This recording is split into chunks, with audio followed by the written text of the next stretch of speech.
Beach FM, locals talking to locals. Even if it was Sunday morning, I'm afraid there's no relief. I'd still be here.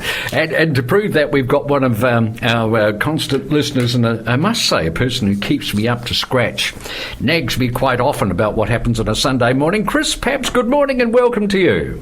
Good morning, John. Lovely to talk to you. Chris, of course, is chair of the Otaki Community Board. Heaps happening with annual plans, etc. Now, does this, what you've been discussing in the annual plan meetings, go back to your community board meetings as well, to chew the fat over? Oh, yes, they do, absolutely. The main thing that we've actually pushed through, hopefully it'll stay there, is a disabled toilet in the Civic building. Well, that's an excellent initiative. That was our main thing this time. There's not much money, so you've got to be really careful what you push for. Kathy was in before. She was telling us about the three categories. So have you, the disabled toilet, has that made the first category? It absolutely has. Well done, because I've been hearing the rumblings from the community boards that it's really difficult to get anything through this time. No, well, we've done quite well, so we're really lucky. Otaki, we pick and choose, we cherry pick what we want to put through, and are very careful. Indeed, and I imagine the meeting, which is tonight, isn't it, your community board meeting? Yes.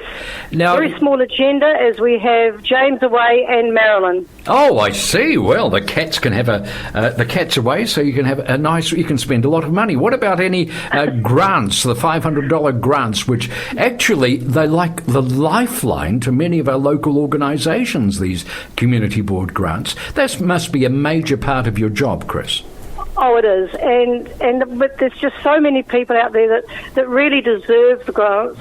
Tonight we've got two from Canoe Polo, one Otaki College, and one actually the Canoe Polo group, and the other one is a woman from the Otaki Health Centre who wants to start a support group for pregnant women.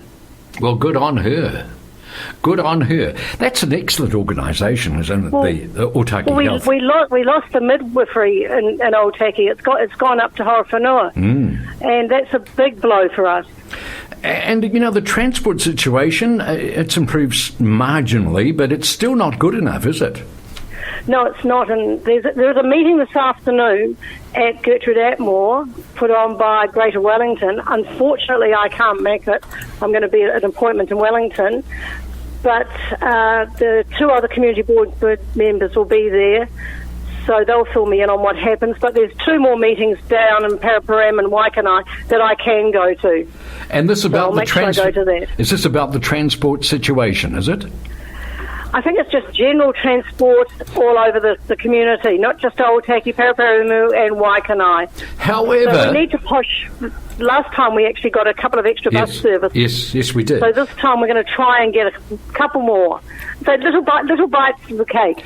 Indeed, because the isolation of Otaki, and particularly given the demographic, the economic situation of far too many people in Otaki, they are dependent on public transport, which simply isn't big enough. You talk about the maternity situation. Any doctor's appointment, you know what it's like when you go to the doctor these days. You can be waiting for a very, very long time, and if you're getting anxious about missing the one and only bus that afternoon, you're in trouble, aren't you? Well, that's right. And the thing is, with the maternity, the midwives going up to Horowhenua, how are women going to get there? There is no public transport, Mel. Yes, I mean, indeed. at least there is public transport to Waikanae, limited as it is. Yes, indeed. So this is something that I think, this is one of the great festering sores in our area, the public transport situation for Otaki, which is still part of the Wellington region, and I'm sure that's what your community board members will be making clear, that you should not be second, third or fifth class citizens in this region, which generally has superb public transport, but there is a glaring anomaly called Otaki. So perhaps there's the big discussion to come. Yes, well, the thing is, the trains will be great, and if they bring in those hybrids, it'll be fantastic. Mm-hmm. We don't expect a service like Waikanae every 15 minutes. 1 an hour would be fantastic, yep. But with a few more at peak time. But we still need to keep the bus service to get people to the train. Absolutely. Keep on it, Chris. Thank you very much for joining us. I know you're busy. Great to talk to you. Thank you so much for your company. Okay, John. There we are. Chris Papps from Otaki. 106.3 Beach FM.